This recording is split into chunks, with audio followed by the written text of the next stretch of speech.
It's me again, your favorite art teacher. Well, Kate, your only art teacher that I know of at school.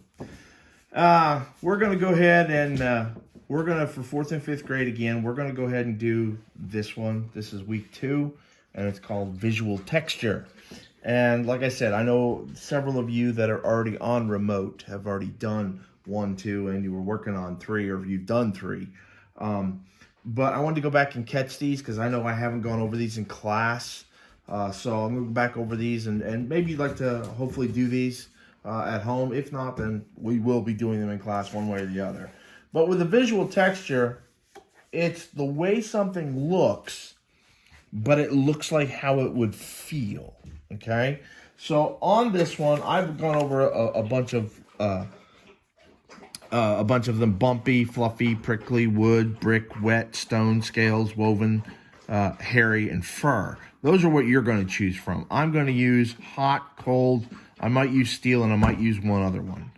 But what you have to do is, first thing you have to do is you have to put your hand down, and it's best if you kind of spread it out. And you want to trace, and I'm quite sure you could do this, right? If not, you get your grown up to trace it for you. That's okay. And then I'm going to come across like that. Now, for each finger, you have to have a different texture, okay? So I'm going to go ahead and I'm going to choose my pointer finger here. And you can go ahead and you can bring a stopping point like that. You can draw a stopping point and say that's where it's going to stop right there. And what I'm going to do is I'm going to do hot or fire. Now, fire does not just burn the outside of an object, okay? And sometimes if you ever watch a fire, like a campfire, it gives off little sparks like that. But it doesn't just burn the outside, it also burns on the inside. So I could draw my fingernail in here if I want like that.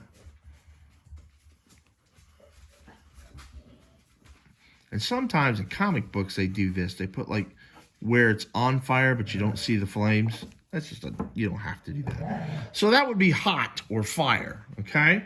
If I wanted to do, say, cold, and you can hear Albert back there.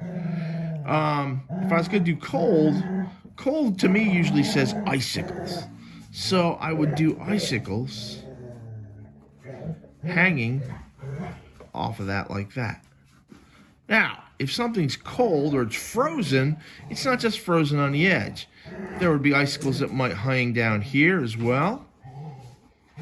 And usually if something's frozen like an ice cube, it's got these little lines in there because it shows that it's see-through and it's reflecting the light like that.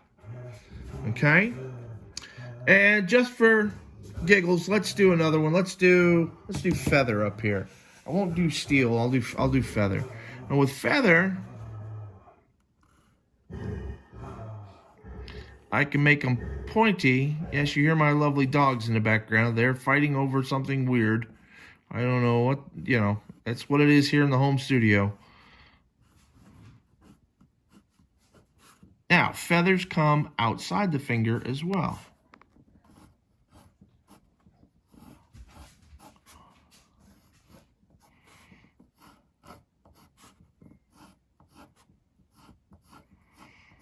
Now, after I put those lines in the middle, I go back and put little lines on the edges.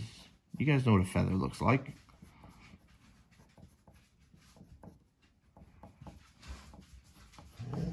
Remember, my examples here, I'm doing them pretty quick because I don't want to make these videos too long. I want to bore you to death.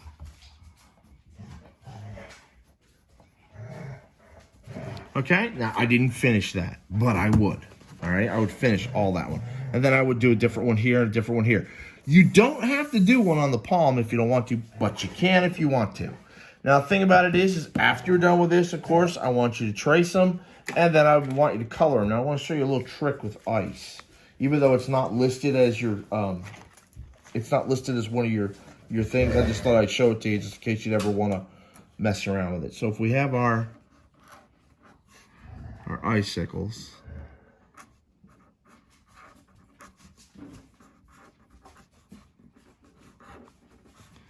it's quick and sloppy, guys.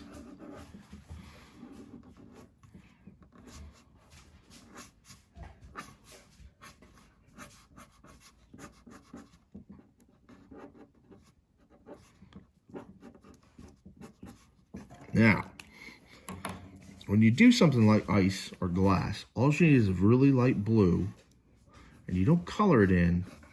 You just kind of trace around where your black lines are.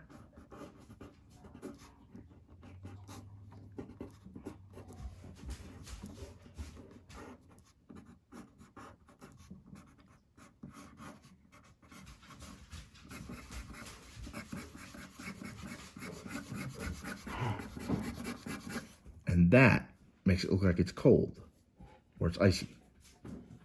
Okay? So, go ahead and do that one if you get a chance.